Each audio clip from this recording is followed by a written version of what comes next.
boys and girls. Today I'm going to share with you another one of my favorite back-to-school stories. Chrysanthemum, written by Kevin Hinckus. I love Kevin Hinckus because he writes lots and lots of stories, and most of his characters are mice. Here we go.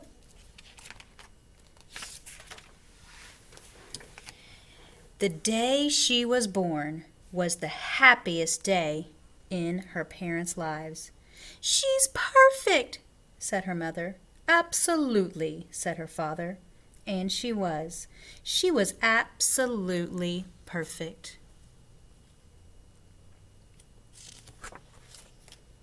"Her name must be everything she is," said her mother. "Her name must be absolutely perfect," said her father.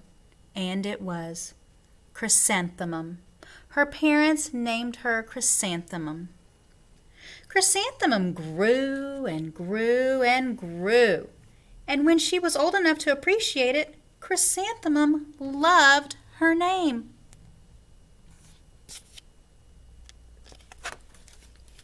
She loved the way it sounded when her mother woke her up. She loved the way it sounded when her father called her for dinner.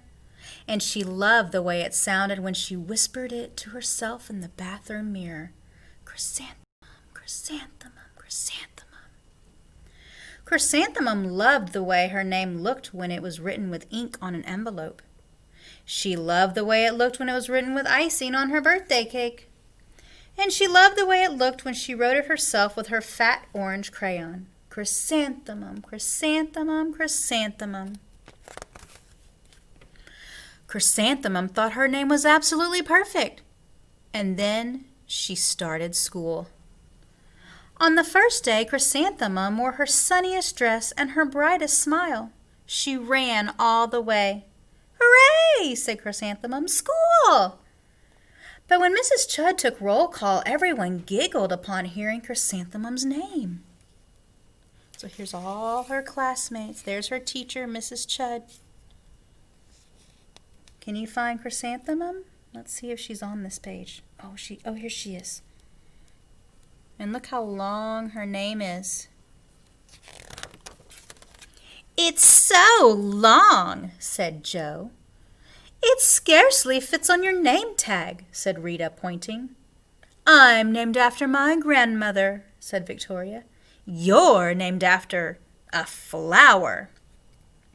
Chrysanthemum wilted. She did not think her name was absolutely perfect. She thought it was absolutely dreadful. So look, The rest of the day was not much better. During nap time, Victoria raised her hand and informed Mrs. Chudd that Chrysanthemum's name was spelled with 13 letters. "That's exactly half as many letters as there are in the entire alphabet," Victoria explained. "Thank you for sharing that with us, Victoria," said Mrs. Chudd. "Now, put your head down." "If I had a name like yours, I'd change it," Victoria said as the students lined up to go home. "I wish I could," thought Chrysanthemum miserably. "Welcome home," said her mother. "Welcome home," said her father. "School is no place for me," said Chrysanthemum. "My name is too long. It scarcely fits on my name tag, and I'm named after a flower." "Oh, pish," said her mother. "Your name is beautiful." "And precious and priceless and fascinating and winsome," said her father. "It's everything that you are," said her mother. "Absolutely perfect," said her father. Chrysanthemum felt much better after her favorite dinner, macaroni and cheese with ketchup, and an evening filled with hugs and kisses and parcheesi, which is a game. That night, Chrysanthemum dreamed that her name was Jane. It was an extremely pleasant dream. The next morning, Chrysanthemum wore her most comfortable jumper. She walked to school as slowly as she could. She dragged her feet in the dirt. "Chrysanthemum, chrysanthemum, chrysanthemum," she wrote. "She even looks like a flower," said Victoria as Chrysanthemum entered the playground. "Let's pick her," said Rita, pointing. "Let's smell her," said Joe. Chrysanthemum wilted. She did not think her name was absolutely perfect. She thought it was absolutely dreadful. Now, they're not being very nice, are they?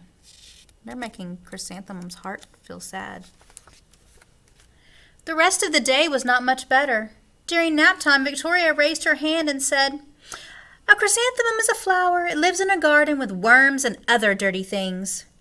"Thank you for sharing that with us, Victoria," said Mrs. Chudd. "Now, put your head down." "I just cannot believe your name," Victoria said as the students lined up to go home. "Neither can I," thought Chrysanthemum miserably. Poor Chrysanthemum, she looked so sad. "Welcome home," said her mother. "Welcome home," said her father. "School is no place for me," said Chrysanthemum.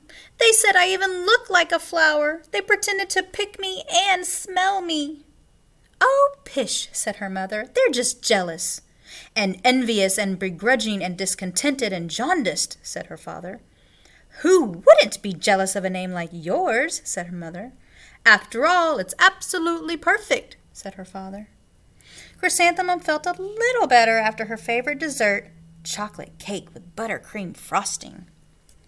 And another evening filled with hugs and kisses and parcheesi. That night, Chrysanthemum dreamed that she really was a chrysanthemum. She sprouted leaves and petals. Victoria picked her and plucked the leaves and petals one by one until there was nothing left but a scrawny stem. It was the worst nightmare of Chrysanthemum's life. Chrysanthemum wore her outfit with 7 pockets the next morning. She loaded the pockets with her most prized possessions and her good luck charms. Chrysanthemum took the longest route possible to school. She stopped and stared at each and every flower. Chrysanthemum, chrysanthemum, chrysanthemum. The flowers seemed to talk to her. That morning, the students were introduced to Mrs. Twinkle, the music teacher. Her voice was like something out of a dream and was everything else about her. The students were speechless. They thought Mrs. Twinkle was an indescribable wonder. They went out of their way to make a nice impression. Mrs. Twinkle led the students in scales. Then she assigned roles for the class musical. Victoria was chosen as the dainty fairy queen. Rita was chosen as the spiffy butterfly princess. Jo was chosen as the all-important pixie messenger. And Chrysanthemum was chosen as a daisy. "Chrysanthemum's a daisy, chrysanthemum's a daisy," Jo, Rita, and Victoria chanted, thinking it was wildly funny. Chrysanthemum wilted. She did not think her name was absolutely perfect. She thought it was absolutely dreadful.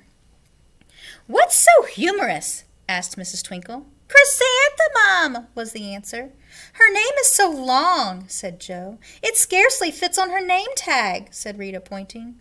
"I'm named after my grandmother," said Victoria. "She's named after a flower."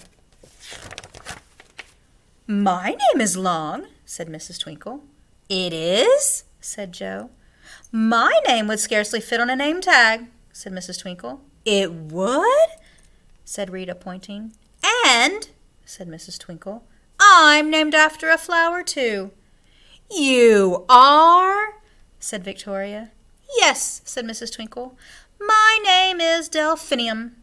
Delphinium Twinkle. And if my baby is a girl," she has a baby in her belly, "I'm considering naming her Chrysanthemum. I think it's absolutely perfect." Chrysanthemum could scarcely believe her ears. She blushed, she beamed, she bloomed. Chrysanthemum, chrysanthemum, chrysanthemum! Jo, Rita, and Victoria looked at Chrysanthemum longingly.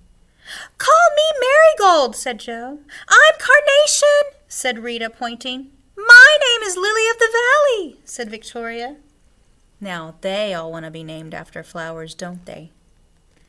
Chrysanthemum did not think her name was absolutely perfect. She knew it. Overall, the class musical was a huge success. Chrysanthemum was absolutely perfect as a daisy. Victoria made the only mistake. She completely forgot her lines as the dainty fairy queen. Chrysanthemum thought it was wildly funny, and she giggled throughout the entire dance of the flowers. Eventually, Mrs. Twinkle gave birth to a healthy baby girl. And, of course, She named her Chrysanthemum. The end. And boys and girls, I hope that you enjoyed our story, and I will read you another book very soon. Go check out the next slide to find out your writing activity for the day. Bye-bye.